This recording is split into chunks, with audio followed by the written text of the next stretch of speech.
Hello and welcome to today's medicine. I'm Dr. Hugo Pellegrino Low and welcome to the channel. We do have English, Spanish, Portuguese, French subtitles channel if you prefer. As always, thank you for watching today's episode. Do not forget to subscribe and tell me what do you think of this video. Getting younger, reversing time. Please tell me you never thought about it. What if I told you about adding 2 things to your diet? Might be amazingly good, especially to your brain, but even for your mind and your body. You like it, right? Yes? Obviously. So let me tell you about 2 things that have an off-label meaning. They are used to treat other things, but I will actually make you get younger from the inside. Okay? You obviously should talk to your physician before starting on either of these 2 supplements. Metformin. According to the website goodrx.com,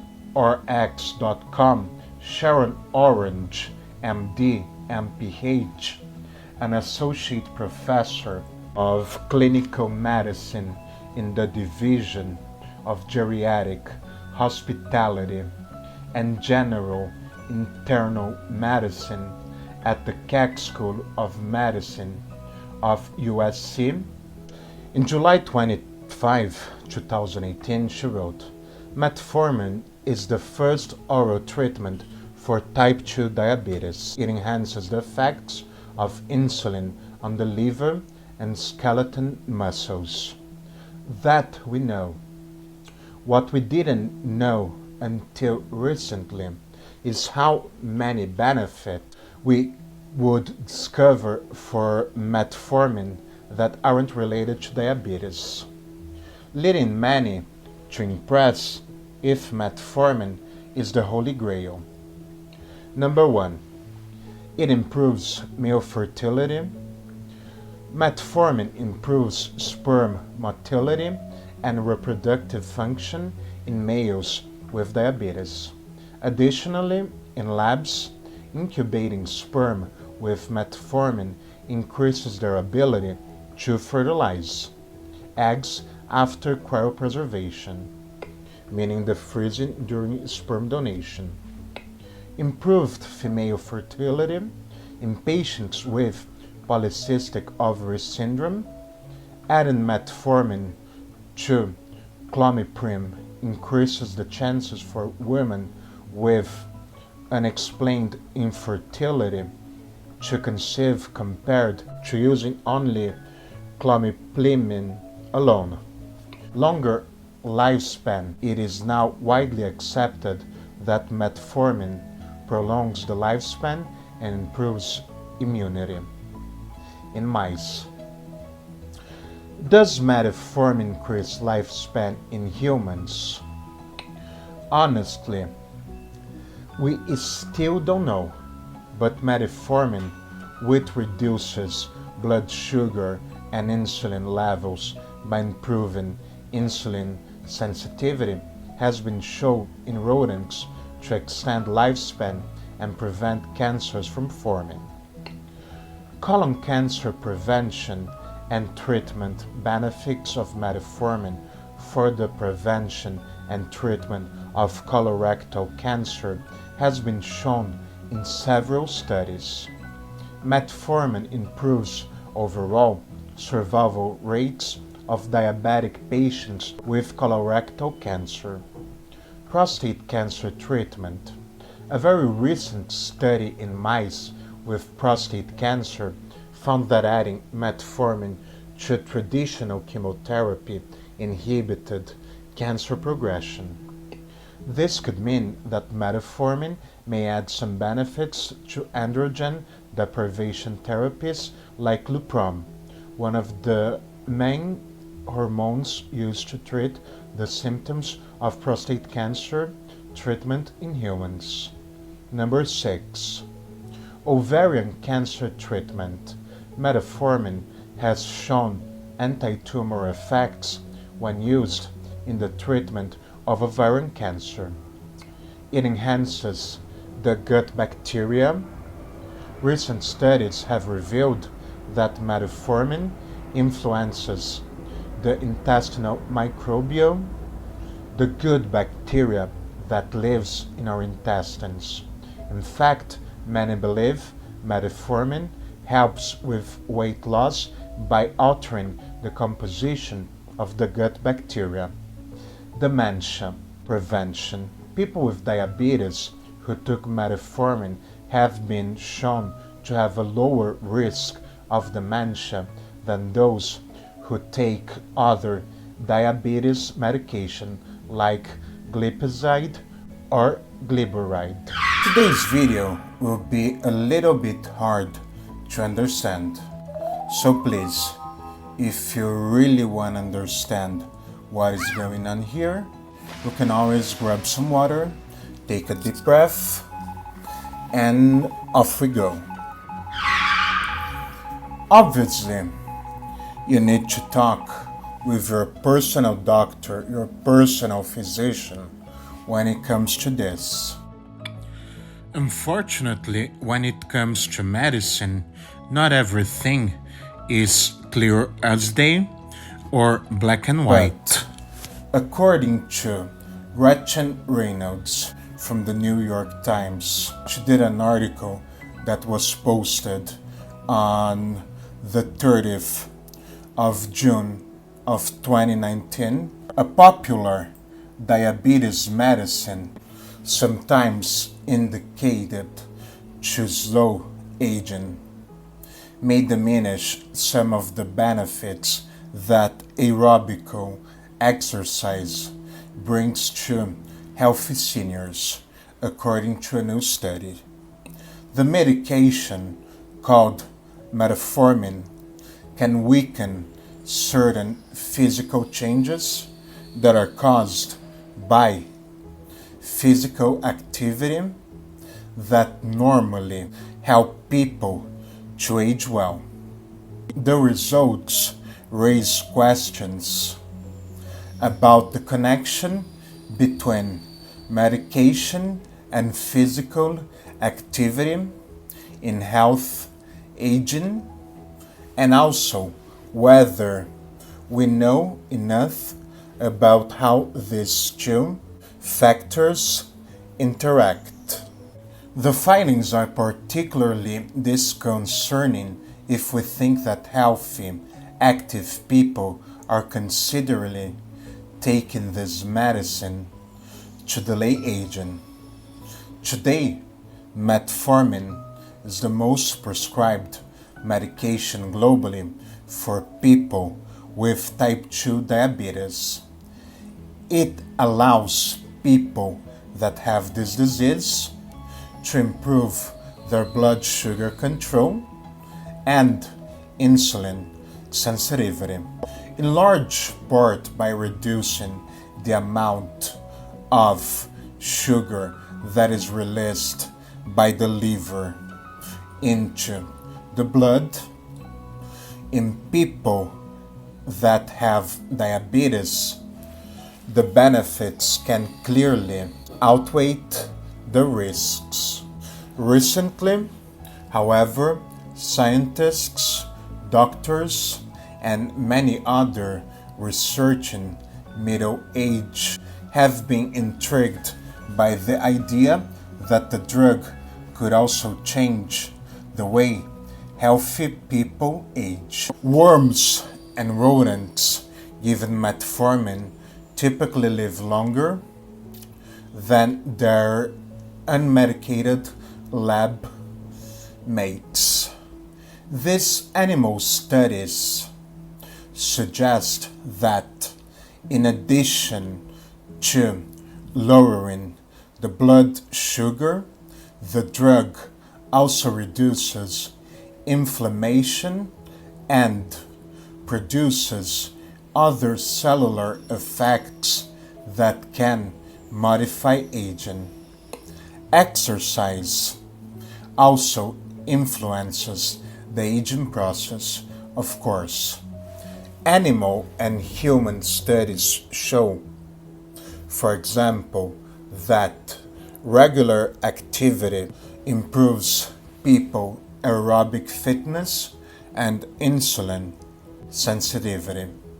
Both factors are linked to longer and healthier lives.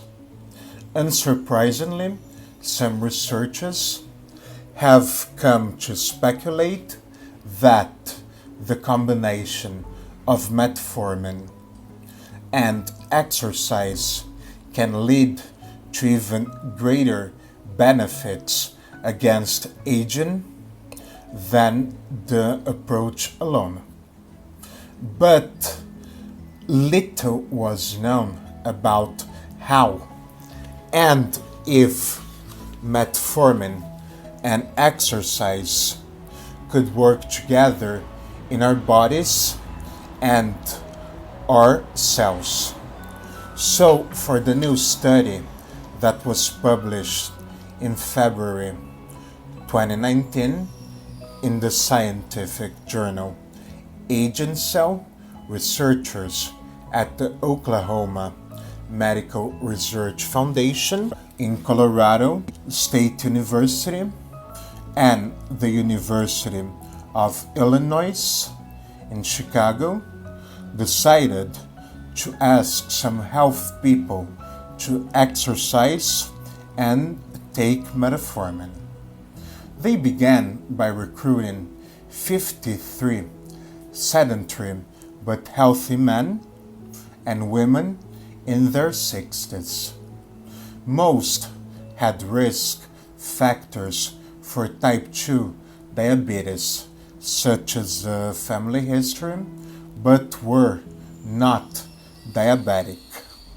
These scientists assessed the volunteers' aerobic fitness, blood sugar level, insulin sensitivity, and baseline body mass. They also biopsied tiny pieces of the leg muscles and randomly determined whether participants should receive metformin or a placebo. Then everyone began a monitored exercise program, visiting the lab at least 3 times a week, to run on the treadmill or ride the stationary bike for 45 minutes, a routine they followed for 4 months. Finally, the researchers repeated the same battery of measurements from the beginning of the study and compared the two groups. It was found, unsurprisingly, that the majority of the volunteers were in better physical shape and with better blood sugar control than before, as well as with increased insulin sensitivity. Each of these 3 physiological changes is expected to improve the way volunteers age. However, the 2 groups showed significant disparities.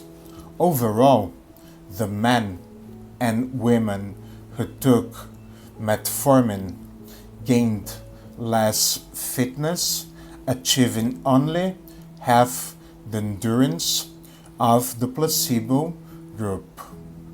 Furthermore, many who took the medication showed little, if any, improvement in insulin sensitivity, meaning that virtually no one's weight in any group has changed much. The scientists then microscopically examined the volunteers' muscle and found revealing differences between the two groups. The muscle cells of the volunteers in the placebo group were filled with mitochondria, which are like the energy producing center of the cells. The mitochondria turns oxygen and sugar into fuel in a process that we know called mitochondrial respiration, meaning that more breathing usually means better cell health. In the muscle cells of the volunteers who took the placebo, mitochondrial respiration increased by 25% compared to levels at baseline. The same did not happen in the metformin group, which showed little, if any, increase in mitochondrial respiration. In fact, metformin blocked the gains to muscle cell mitochondrial respiration from exercise, said Benjamin Miller, the principal investigator in the Oklahoma Medical Research Foundation Aging and Metabolism Research Program, who oversaw the study. Without mitochondrial enhancement, volunteers in the metformin group seemed less able to improve fitness or insulin sensitivity than the other volunteers. Miller said the results do not indicate that metformin use should be stopped or avoided, even to slow the aging process. The study followed only a small group of people for a relative short period of time and looked at a tiny fraction of the multiple effects that both metformin and exercise have on the body. In addition, people taking metformin without exercising have not been investigated, but the findings do give us reason to think a little more cautiously about exercising and combining metformin in healthy people. Miller said there wasn't a complementary effect of putting the two together, she clarified. On the contrary, metformin and exercise apparently don't work well together. More research is obviously needed to understand metformin affects mitochondria, exercise, and aging, he said. More broadly, the study's conclusion raises questions about how exercise might respond to other medications. Doctors, such as me, are very aware of drug interactions. It's time we also considered drug exercise interaction. There is nothing more that I can reinforce as the fact that you really need to talk with your doctor if you want to start using metformin. The second one is even more controversial. If you're getting tired, you can always visit my website or subscribe to my Patreon and just grab a glass of water and pause the video. It's called Umami.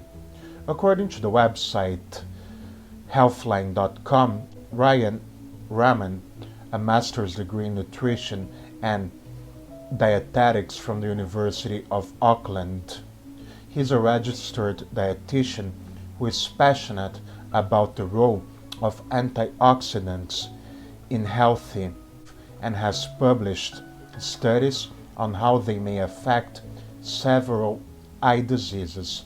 Umami is one of the 5 basic tastes, alongside sweet, bitter, salty, and sour. It was discovered over a century ago and is best described as a savory or meaty flavor. The word umami is Japanese and means a pleasant savory taste.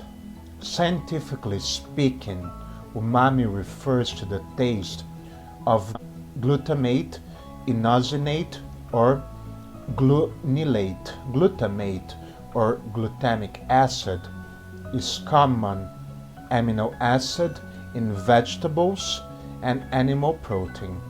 Inosinate is mainly found in meats, while glucosinate is more abundant in plants like the other basic tastes.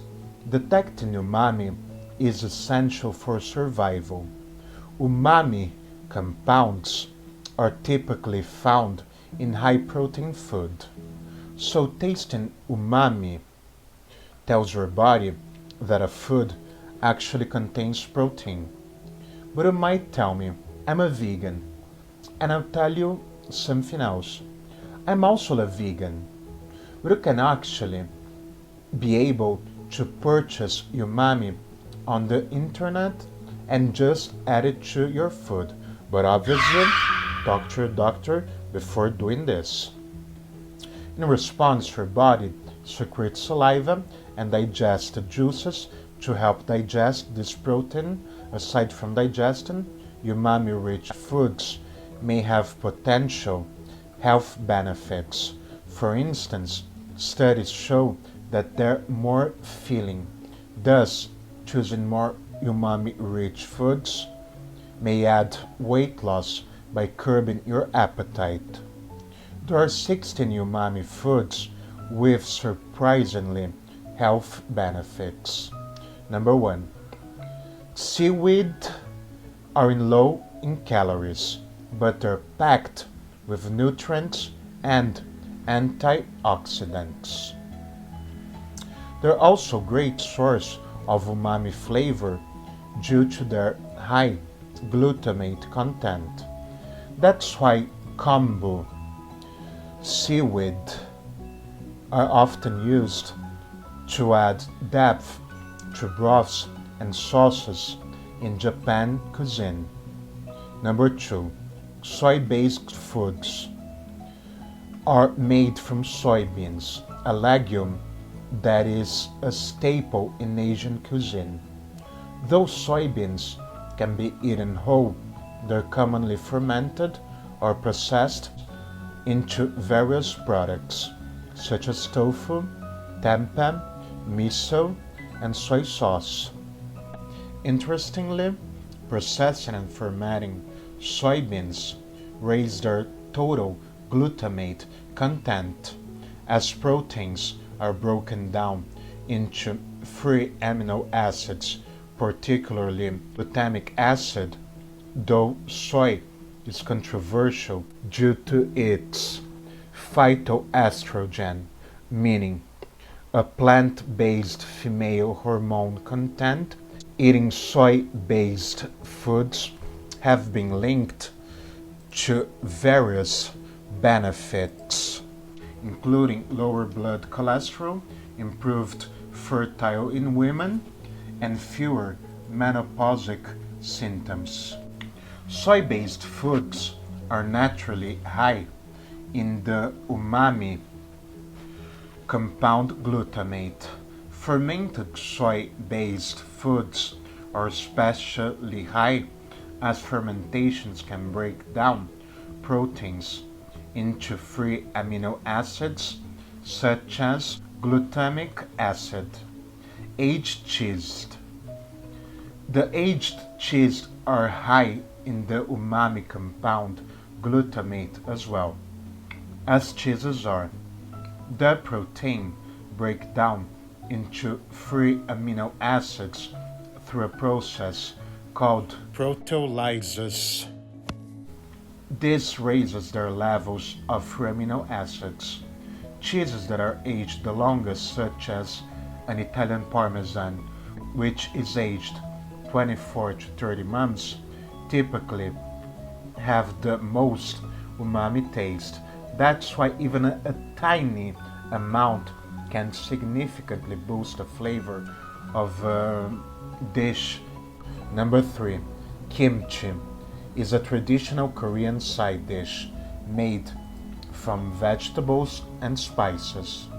These vegetables are fermented with lactobacillus bacteria, which break down the vegetables by producing digestive enzymes such as proteases, lipases, and amylases. Proteases break down protein molecules in kimchi into free amino acids through the process called proteolysis.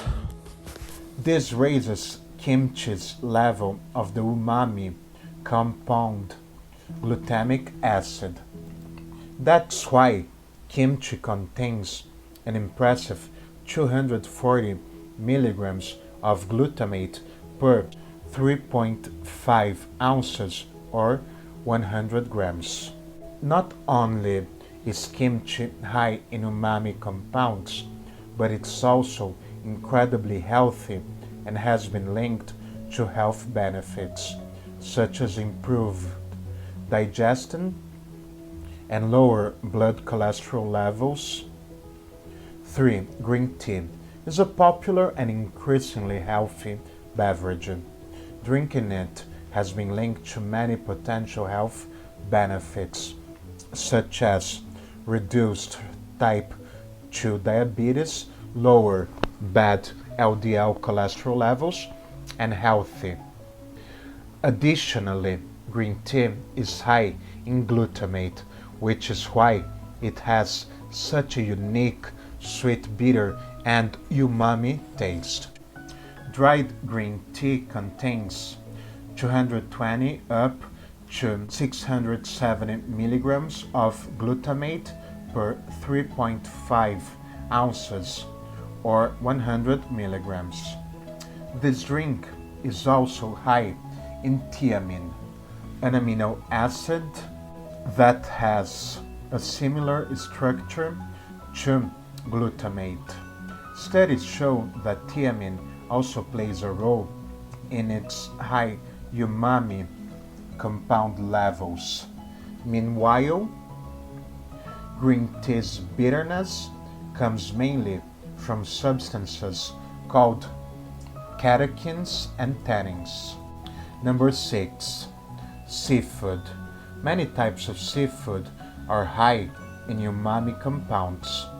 Seafood can naturally contain both glutamate and inosinate, also known as disodium inosite. Inosinate is another umami compound that is often used as a food additive. 7. Meats. Meats are another food group that is typically amazingly high in umami flavor. Like seafood, they naturally contain glutamate and inosinate. Dried, aged, or processed meats have considerable more glutamic acid than fresh meats. As this processes breaks down complete proteins and release free glutamic acid, chicken egg yolks, though not a meal per se, are sources of umami flavor as well, providing 10 to 20 milligrams of glutamate per 3.5 ounces or 100 milligrams. Tomatoes are one of the best plant-based sources when it comes to umami flavor. In fact, their sweet yet savory flavor comes from their high glutamic acid content. Regular tomatoes contain 150 to 250 milligrams of glutamic acid per 3.5 ounces or 100 milligrams. While cherry tomatoes provide 170 to 280 milligrams in the same serving. In addition, the glutamic acid levels of tomatoes continue to rise as they ripen. Drying tomatoes can also raise their umami flavor, as the process reduces moisture and concentrates the glutamate. Dried tomatoes contain 650 per 140 milligrams of glutamic acid per 3.5 ounces, meaning 100 grams. Aside from glutamic acid, tomatoes are also a good source of several vitamins and minerals, including vitamin C, vitamin K, potassium, folate, and plant-based antioxidants. 9. Mushrooms. Mushrooms are another delicious and great plant-based source of umami flavor. Just like tomatoes, drying mushrooms can significantly increase their glutamate content. Mushrooms are also packed with nutrients, including B vitamins, and have been linked to potential health benefits, such as an improved immunity and cholesterol levels. They're also amazingly versatile, delicious, and easy to add to your diet, both raw and cooked. 10 to 16. There are some other foods that contain umami aside from the above food items. Several other foods are also high in umami taste. Here is the glutamate content for other high umami foods per 3.5 ounces or 100 milligrams. Marmite, a flavor yeast spread that has 1,960 milligrams. Oyster sauce, 900 milligrams. Corn, 7 to 110 milligrams. Green peas, 110 milligrams. Garlic, 100 milligrams. Lotus root, 100 milligrams. Potatoes, 30 to 100 milligrams. As always, thank you very much for watching today's videos. Please do not forget to subscribe to the channel. You can always send me an email at hugo.loh@gmail.com, or you can always visit my website that is literally on the link on the page. Thank you very much for watching.